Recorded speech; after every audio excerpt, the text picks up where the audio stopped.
The tribunal was a makeshift affair, held in the reinforced belly of a dugout command post. The air, thick with the smell of mud and cordite, did little to soothe the tension. Legislator Jaxx of the Free Frontier stood as prosecutor, his face grimy, but his eyes sharp. He had brought Clone 47, a captured Imperial Coalition supersoldier, to face justice for war crimes. The evidence was a data slate, recovered from a destroyed forward operating post, detailing 47's role in the massacre of a civilian outpost. This trial was a symbol, a chance for the frontier to prove its moral high ground against the technologically superior Imperials.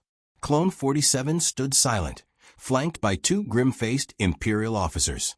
His face was a mask of stoic indifference, a perfect soldier awaiting orders. His support, a stern Imperial Commissar, stepped forward. "The Coalition does not recognize this kangaroo court," she declared, her voice cold and sharp. "This clone is property of the state, a weapon deployed in a sanctioned military action. You have no authority." Jaxx's own support, a grizzled frontier sergeant, slammed a fist on the table. "We have authority when you butcher our people. The slate doesn't lie, you Imperial dog." Jaxx let the rhetoric die down. He knew a battle of words would get him nowhere. He activated the data slate, projecting the damning files onto the damp wall of the bunker. Deployment orders, kill confirmations, and 47's own post-action report, written in cold, clinical prose. He laid out his case with the precision of a surgeon, appealing to the laws of war that even the Coalition publicly professed to uphold. It was a strong argument, but he could see the Imperial officers were unmoved. They were waiting for their move. The Commissar stepped forward again, a triumphant sneer on her face. She held up her own data slate. "You speak of evidence? Here is the real evidence." She projected a new file, a decrypted audio log from the same outpost.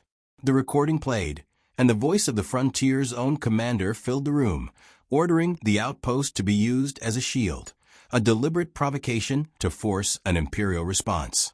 The Imperial officers smirked.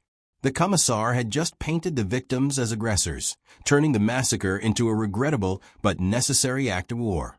The tribunal panel, a mix of non-aligned officers, began to murmur, their confidence in Jaxx's case crumbling. Jaxx felt a cold knot of dread. He'd been outmaneuvered. He looked at Clone 47, who still hadn't moved.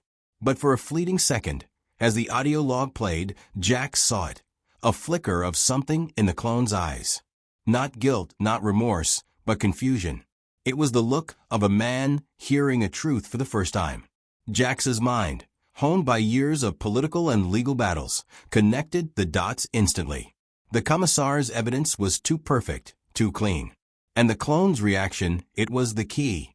He held up a hand, silencing the room.